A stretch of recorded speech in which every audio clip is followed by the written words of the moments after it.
So hello guys, सभी का स्वागत। तो आज हम पॉलिटिकल बिल्कुल अंत से पढ़ने वाले हैं। तो नोट्स मेरे आपको मिल जाएंगे टेलीग्राम पर। खुशी सुरैया नाम का मैं टेलीग्राम है, उसको ज्वाइन कर लीजिए, ठीक है। तो चलो काम की बात पे आते हैं।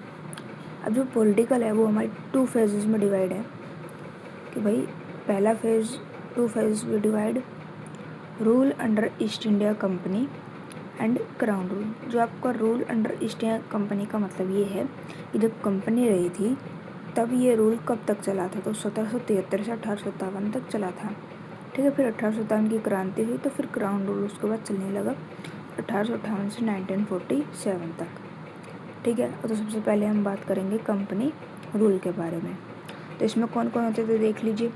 एक गवर्नर होता था, एक डिप्टी गवर्नर होता था, 24 मेंबर होते थे कोर्ट ऑफ डायरेक्टर्स के। सबसे पहले एक्ट निकाला गया है, कौन सा था, 1773 का रेगुलेटिंग एक्ट।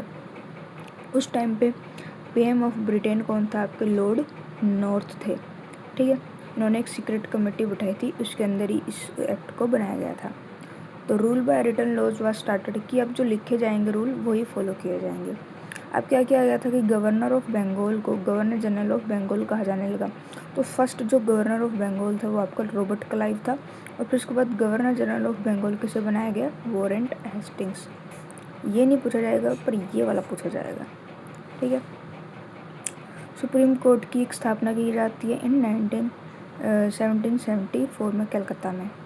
चीफ जस्टिस होते ही आपसे पूछा जाता है, बहुत इंपॉर्टेंट है, कि पहले चीफ जस्टिस कौन थे। तो भाई जो अंग्रेज़ों के टाइम पे थे लॉर्ड एलिजा इम्पे थे, और 3 अदर जजेस भी थे, लॉर्ड हाइड, लॉर्ड चैम्बर्स और लॉर्ड लिमेस्टर, ठीक है।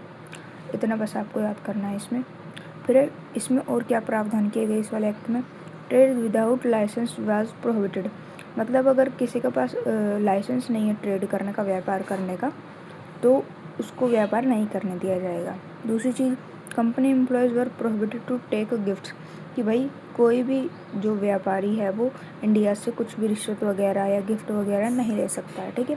ये 1773 का एक्ट था, आप उसे ब्रीफ करके समझ सकते हैं, दोबारा पढ़ सकते हैं, ठीक है। अब आते हैं नेक्स्ट पे। नेक्स्ट है 1781 एक्ट ऑफ सेटलमेंट। इसके अंदर क्या हुआ, ये रिफॉर्म्स आई किसके, 1773 में ही कुछ बदलाव किए गए। Some reforms were made in the regulating act of 1773, ठीक है। Government of Calcutta got the power to make laws for entire Bengal, Bihar and Orissa. कि अब जो बंगाल की जो सरकार थी उसको ये पावर मिल गई थी कि अब वो बंगाल के लिए, बिहार के लिए और उड़ीसा के लिए भी लॉ बना सकती है, कानून बना सकती है, उस पर भी उसका अधिकार हो गया है। Governor general and his council got free from the jurisdiction of supreme court. कि भाई अगर मान लो कोई गवर्नर जनरल है, वो सुप्रीम कोर्ट की बात से सहमत नहीं होता तो उसको पूरा अधिकार है कि वो सहमत नहीं है, ठीक है। तो नेक्स्ट पेज पे चलते हैं अब। तो देखो दोस्त, यहाँ पे क्या बताया गया है, 1784 का पीट्स इंडिया एक्ट। ये भी इम्पोर्टेंट है, पूछा जाता है बहुत बार, ठीक है ना आपसे। देखो, trade and political works from East India Company got separated. आपसे पूछा जाएगा कि पीस इंडिया एक्ट में, या फिर ऐसे पूछेगा कि कौन से एक्ट में ऐसे किया गया है कि ट्रेड वर्क्स को अलग किया गया और पॉलिटिकल वर्क्स को अलग किया गया। तो आपसे बताना है आपको 1784 का पीट्स इंडिया एक्ट, ठीक है। तो इसमें यही 2 काम किए गए थे कि भाई दोस्त, यहाँ पे जो ट्रेड वर्क है को कोर्ट ऑफ डायरेक्टर संभालेंगे और पॉलिटिकल वर्क्स को कौन संभालेंगे, बोर्ड्स ऑफ कंट्रोल्स। एस्टैब्लिश्ड हुआ था इंग्लैंड में, जिसमें 6 मेंबर्स थे आपके, ठीक है। One member was reduced from the council of governor general 4 to 3। पहले गवर्नर जनरल के पास 4 मेंबर हुआ करते थे, बट अब 3 हो गए हैं, ठीक है। A court was established in England for the illegal works of company members.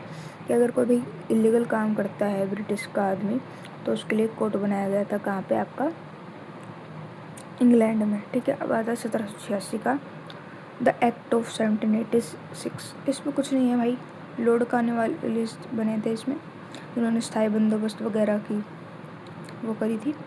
तो इसने क्या कहा कि भाई मैं जब भी आऊँगा जब मेरी 2 शर्तें पूरी की जाएंगी। तो 2 शर्तें कौन सी थी इनकी, in special condition governor general can cancel the decision taken by his council, ठीक है। कि भाई अगर गवर्नर जनरल को सहमति नहीं है तो उस डिसीजन को कैंसिल कर सकता है।